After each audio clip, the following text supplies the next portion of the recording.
Hello friends, this is doctor Hemant Gupta, CEO Shivam multi speciality dental clinic Indore. Last video में हमने बात की थी इन दांतों की 2 लेयर्स के ट्रीटमेंट के बारे में जो फिलिंग्स थी।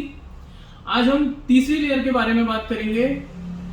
अगर ये लेयर इन्वॉल्व होती है तो ट्रीटमेंट जो होता है उसको बोलते हैं रूट कैनाल ट्रीटमेंट।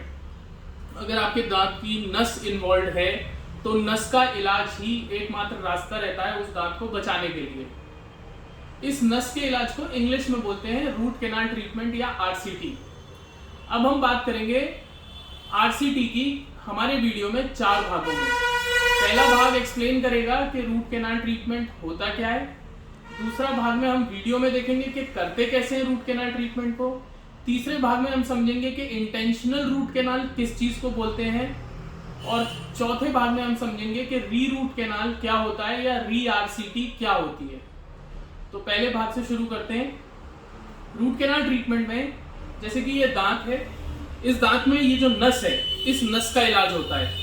यहाँ ऊपर से एक गड्ढा करते हैं, या ऑलरेडी अगर कीड़ा लगा हुआ है तो गड्ढा होगा दांत में, उसको पूरा साफ करते हुए, कीड़े को हटाते हुए नीचे तक, यहाँ तक इस कैनाल तक पहुंचा जाता है, जो कि एक बहुत छोटा सा गड्ढे जैसा दिखता है। वहां से नीचे तक पूरे कैनाल में जाके इस कैनाल का ट्रीटमेंट करते हैं, जिसको कि रूट कैनाल ट्रीटमेंट बोलते हैं या नस का इलाज कहा जाता है। अब हम वीडियो में देखेंगे कि इस इलाज को करते कैसे हैं। यहाँ पे ये एक दांत है। इस दांत के ये जो हरे हरे आपको दिख रहे हैं, ये कैनाल्स होते हैं, ये नस के रास्ते होते हैं। यहीं से नस निकलती है जो कि आपको सेंसेशन देती है गर्म का, ठंडे का। तो अगर आपको कभी यहाँ कीड़ा लगता है या कोई भी इंफेक्शन होता है तो यहाँ पे ही आपको बहुत तेज, इसी नर्व इन्वॉल्व होने की वजह से आपको दर्द महसूस होता है। तो अब इस इलाज को करते कैसे हैं या नस का इलाज होता कैसे है। सबसे पहले यहाँ पे इस पोर्शन में एक गड्ढा करते हैं। ये एक मार्जिन दिखेगा, यहाँ से इंस्ट्रूमेंट पास होता है। जैसे कि ये इंस्ट्रूमेंट गया, ऐसा एक नुकीला इंस्ट्रूमेंट अंदर जाता है। ये पूरी प्रक्रिया करने से पहले सुन्न किया जाता है दांत को। सबसे पहले हम सुन्न करते हैं। सुन्न इसीलिए करते हैं ताकि पेशेंट को किसी भी प्रकार का डिस्कम्फर्ट फील ना हो। अगर पेशेंट को डिस्कम्फर्ट फील हो रहा है तो वो प्रॉपरली ट्रीटमेंट नहीं करने देंगे। सबसे पहले सुन्न किया, जब पूरी तरह सुन्न हो गया तो यहाँ एक होल किया जाता है, या मान लीजिए यहाँ कीड़ा लगा है तो यहाँ से होल करके अंदर जाते हैं। अंदर जाके ये इंस्ट्रूमेंट जाता है, ये कैनाल के अंदर जाता है, पूरा इंस्ट्रूमेंट इसी रास्ते पे जाता है। ये इस कैनाल के इन्फेक्टेड पार्ट को क्लीन करता है।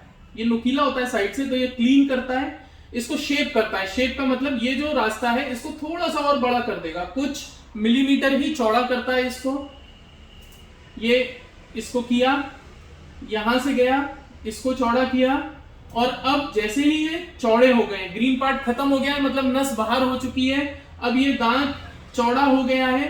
चौड़ा होने के बाद इस दांत के अंदर फिलिंग की जाती है। इस दांत के अंदर ये प्रॉपर इस तरीके से ये फिलिंग की जाती है। वीडियो में साफ साफ दिख रहा है कि ये जो एक पॉइंट है, ये जो फिलिंग डाली गई है, ये पूरा नीचे तक गई है और दूसरा नीचे जा रही है, ये इस तरीके से। अब ये पूरा रूट कैनाल के जो कैनाल्स हैं उनको ब्लॉक कर दिया गया है, तो ऊपर से कोई इंफेक्शन नीचे नहीं जाएगा और नीचे से कोई इंफेक्शन या कुछ भी ऊपर नहीं आ सकता। ये पूरा ब्लॉकेज हो गया है, ये पूरा बंद हो चुका है कैनाल। और बंद होने के बाद यहाँ पे फिलिंग कर दी जाती है, तो ये पूरे में फिलिंग डाल दी गई है। तो अब ये कैनाल पूरा बंद है और आपका रूट कैनाल ट्रीटमेंट कंप्लीट हो गया है। धीरे धीरे ये जो सर्कल्स हैं, जो लाल लाल निशान है, जो पस पड़ रहा था, धीरे धीरे वो पस होना भी खत्म हो जाता है। ये फिलिंग कर दी गई है और नीचे ये पस के जो ये लाल लाल दिख रहे हैं, अब ये धीरे धीरे खत्म होते चले जाएंगे। तो और जो दांत थोड़ा सा ऊपर आ चुका होता है वो भी अपने सॉकेट में नीचे जाके बैठ जाता है। तो इस तरीके से ये रूट कैनाल ट्रीटमेंट अपना काम करता है। अब इसके बाद हम बात करेंगे कुछ इसमें सावधानियों की। जब भी आप रूट कैनाल ट्रीटमेंट कराते हैं तो प्लीज उसके बाद कुछ भी कड़क चीज मत खाइए, वरना ये दांत का इतना स्ट्रक्चर तो खत्म है। ये केवल 2 छोटे छोटे मार्जिन है जो ऊपर आंखों से दिखते हैं। अगर कुछ भी कड़क चीज इस पे टकरा गई तो ये दांत टूट जाएगा। हमेशा रूट कैनाल के बाद कैपिंग कराना चाहिए। कभी कभी डॉक्टर बोलते हैं नहीं कैपिंग नहीं होगी, बट अगर कैपिंग नहीं होगी तो आपको खाने का बहुत ज्यादा ध्यान रखना है। आप कड़क चीज नहीं खा सकते, क्योंकि एक बार अगर रूट कैनाल के बाद ये दांत टूट गया तो इसको निकालना ही पड़ता है। और कई बार हम लोग सोचते हैं कि अब तो दर्द हो नहीं रहा है, कैपिंग की जरूरत नहीं है, तो ऐसा नहीं है। प्लीज अगर आप रूट कैनाल करवाते हैं तो कैपिंग जरूर करवाइए। दूसरी सावधानी, ये जो फिलिंग की गई है इसमें, ये जो ऐसे छोटे छोटे 2 डंडे जैसे दिख रहे हैं पतले पतले, ये जो डाले हुए हैं, मैं थोड़ा सा बैक जाऊंगा, ये इन केस अगर इनकी लेंथ कम है, जैसे कि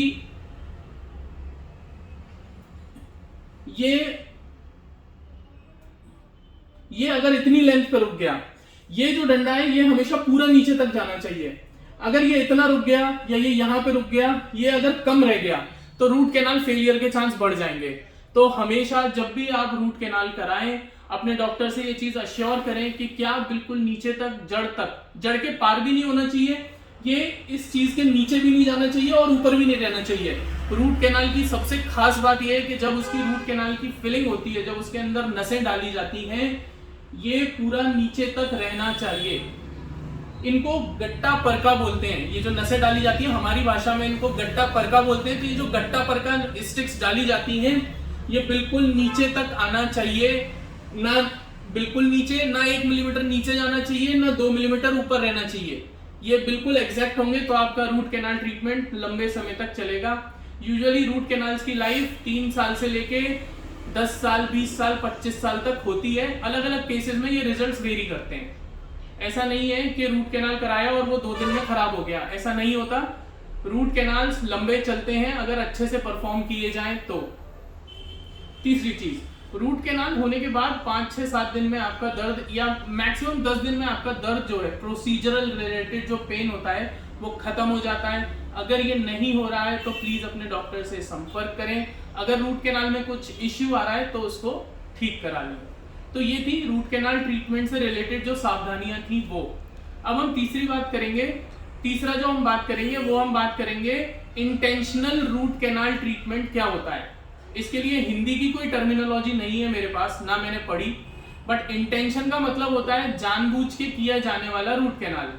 अब ये कब किया जाता है? जब मान लीजिए आपको कोई फिक्स अपना कैप या ब्रिज लगवाना है, तो जानबूझ के कई दांतों में जैसे दांत घिसे हुए हैं, उनको अगर कैपिंग के दौरान अगर और घिस दिया या काट दिया जाएगा तो उनकी नस खुल जाएगी, आपको बहुत पेन होगा। तो इस वजह से आपके डॉक्टर्स आपको सजेस्ट करते हैं कि ये इंटेंशनल रूट कैनाल ट्रीटमेंट करा लीजिए। अगर आप करा लेंगे तो बेटर रहेगा, आपको कोई भी सेंसिटिविटी नहीं होगी, झंझनाहट नहीं होगी, दर्द नहीं होगा, या भविष्य में आपको कैप या ब्रिज रिप्लेसमेंट करने का खर्चा सिर पे इकट्ठा नहीं होगा, जो कि बहुत ज्यादा होता है। इंटेंशनल रूट कैनाल बिल्कुल जैसा ये मैंने समझाया है वो वैसे ही होता है। वो रूट कैनाल वो कुछ भी अलग चीज नहीं होती, बट रूट कैनाल ट्रीटमेंट तब किया जाता है जब किसी दांत में कोई तकलीफ है, और इंटेंशनल रूट कैनाल ट्रीटमेंट किसी दांत में तब किया जाता है जब उस पर कुछ ना कुछ काम करना होता है और रूट कैनाल जरूरी होता है, इसीलिए उसको इंटेंशनल रूट कैनाल ट्रीटमेंट बोला जाता है। इसके बाद जो है वो हम चौथे पार्ट की बात करेंगे।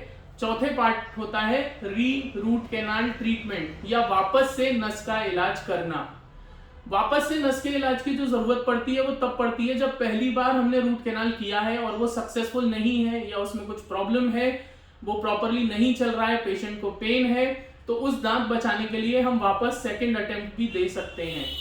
री रूट कैनाल सेम ऐसे ही होता है जैसे ये होता है, बस इसमें जो नसें डाली गई थी, इन नसों को पूरा बाहर करते हैं, इन दोनों को पूरा बाहर लेते हैं, वापस से क्लीन करते हैं, जो पहले शेप बनाई थी उससे थोड़ी सी और ज्यादा शेप क्रिएट की जाती है, इन्फेक्शन खत्म कर दिया जाता है, और वापस से ये ही जो स्टिक्स थी जिनको गट्टा परका बोलते थे, या आर्टिफिशियल नसें जो हैं, इनको वापस से डाल के बंद कर दिया जाता है।